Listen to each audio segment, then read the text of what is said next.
Ahir la nit vàrem arribar de Pamplona a Laredo, on hi pernoctarem 3 nits per visitar Santander i els pobles de la costa, que són Sant Vicente de la Barquera i Ribadesella, que en viatges anteriors vàrem passar de llarg.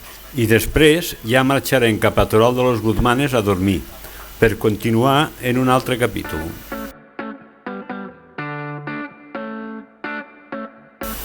La primera referència escrita que tenim de Laredo es situa a l'antic territori dels càntabres coniscos.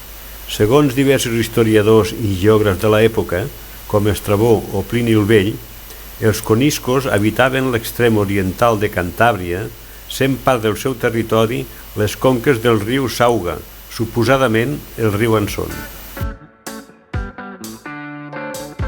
Les primeres dades creïbles que tenim de Laredo daten de l'any 757 i són dels assentaments d'un ampli grup de pescadors que es va instal·lar en la vessant sud del turó de la Talaia. Laredo, a lo llarg de la història de l'edat mitjana, sempre ha estat present en tots els esdeveniments de la península i sempre ha tingut privilegi sobre les altres viles del seu entorn.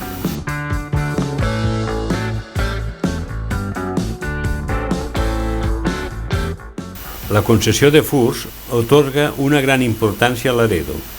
Mostra d'això és la presència de marines laredanos en la conquesta de Sevilla el 1248, esdeveniment recollit en l'escut municipal, i la inclusió en les càntigues de Santa Maria d'Alfons X el Savi, al segle XIII.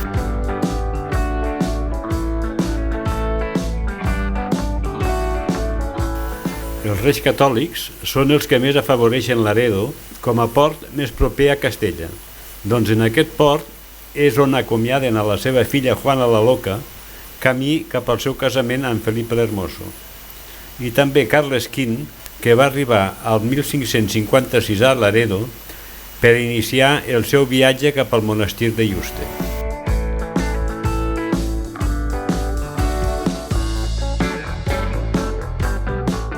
També va ser centre d'acollida dels peregrins que feien el camí de Sant Jaume per la costa i dels que entraven per mar.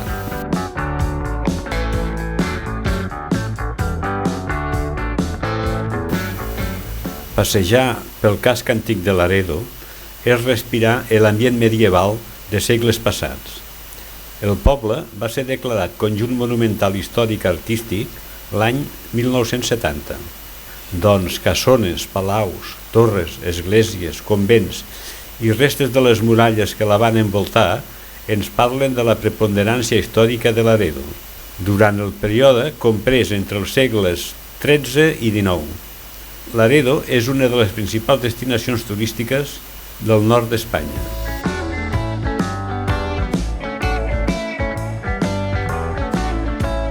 Després d'un dia amb sol i pluja, ens retirem cap a l'hotel per sopar i descansar, doncs demà visitarem Santander.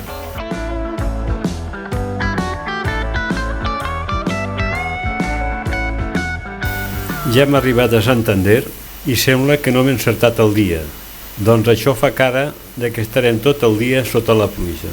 Tot i això, l'home del temps, la predicció que ha fet és de que a estones sortiria el sol. Esperem que ell l'encerti. La història de Santander es remunta al segle I de la nostra era, de la qual daten les restes arqueològiques romanes trobades a la ciutat. El primer rastre documentat de Santander apareix en el privilegi concedit per Sancho II al monestir de San Emeterio a l'any 1068. Santander perteneixia a la jurisdicció d'un abat i el 1187 li va ser concedit el fur per Alfons VIII. I de les seves drassanes van sortir els vaixells que proveïen la flota del Regne de Castella. Santander, l'any 1497, rebria un fort revés. Una epidèmia de pesta va assolar la ciutat i això va fer que patís els efectes de la despoblació. Afortunadament, amb l'obertura del camí de Reynosa, s'inicia un important comerç de llanes i farines castellanes i sobretot a partir del 1765, quan el port de Santander és habilitat per comerciar amb les colònies americanes. El 1755, el rei Ferran VI li atorga el títol de ciutat i a partir d'aquell moment és quan la ciutat es transforma. Més endavant, el 1941, els santanderins van haver d'afrontar un incendi que va assolar la capital càntabra, deixant-la pràcticament reduïda a cendres.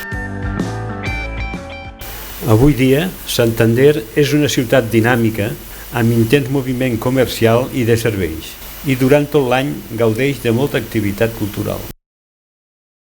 Hem passat tot el dia a Santander i ara estem a l'estació d'autobusos per agafar l'autobús de tornada a Laredo. Doncs per vindre no hem volgut agafar el cotxe pel problema de l'aparcament.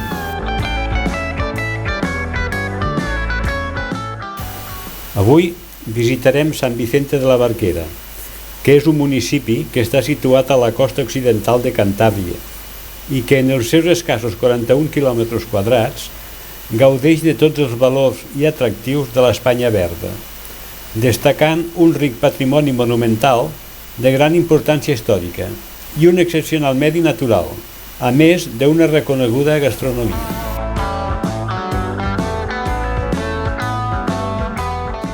Les primeres dades històriques es remunten a l'època preromana, en el que els argenomescos, una tribu càntabra, feia servir la seva abadia com a sortida al mar.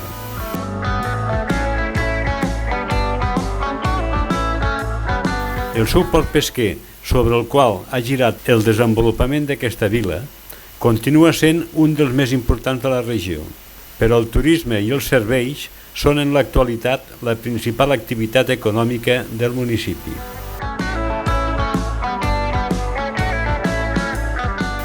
Sant Vicente de la Barquera es troba al centre del Parc Natural de Ollambre, un espai natural protegit de gran valor ecològic, integrat per ries, penya-segats, platges i uns prats i boscos que alberguen una fauna i flora de gran importància.